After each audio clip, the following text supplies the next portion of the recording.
Sur le fleuve Chanyang, la traversée se fait uniquement à l'aide des chaloupes.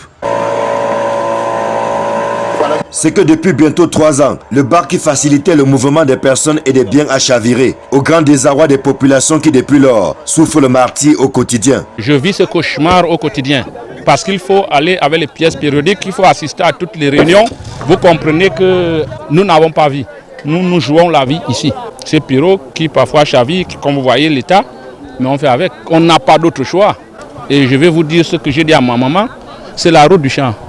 Le serpent peut vous mordre, tout peut vous arriver, donc on se joue ça comme ça, parce que là c'est un monstre qui est tassé. La construction d'un nouveau bar sur le fleuve Chanyang a fait rêver les populations. Sauf que les travaux rendus à plus de 90% se sont subitement arrêtés, alors que les populations avaient commencé à voir le bout du tunnel. Quand on arrive ici, là, c'est vraiment difficile. On peut passer au moins 1 heure de temps.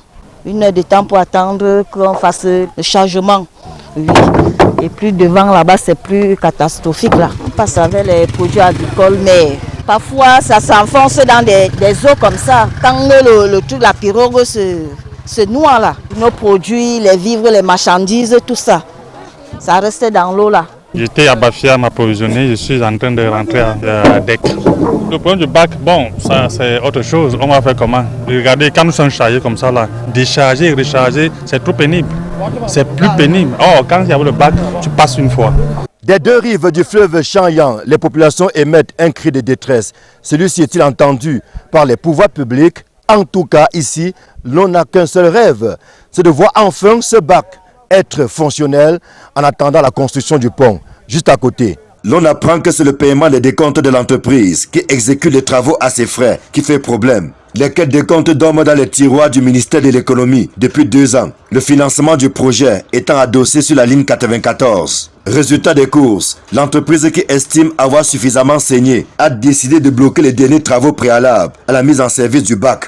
Ça aurait pu être une solution définitive au calvaire des populations de Duk et même de Konyambeta. Malheureusement, les travaux de construction du pont entamés juste derrière nous se sont arrêtés.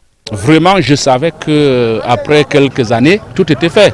Surtout qu'on nous a lancé des appâts avec le tronçon là. On a vu des gens verser des pierres dans l'eau.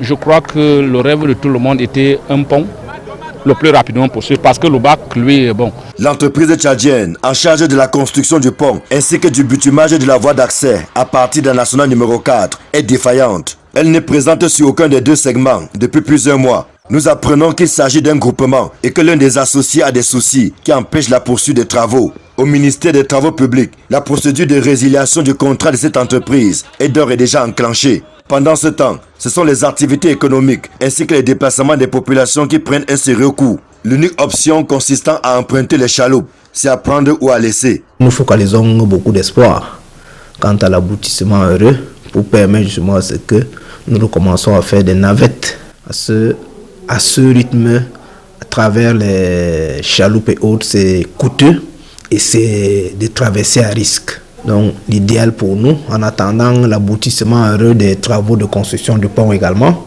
on focalise beaucoup d'espoir sur le retour à travers les traversées par le bac.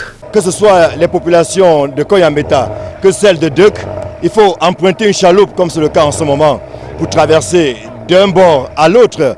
Évidemment, ça ne se passe pas sans quelques frayeurs et les quelques désagréments à résister au quotidien, mais non pas de choix, car comme on le dit, à l'impossible, nul n'est tenu.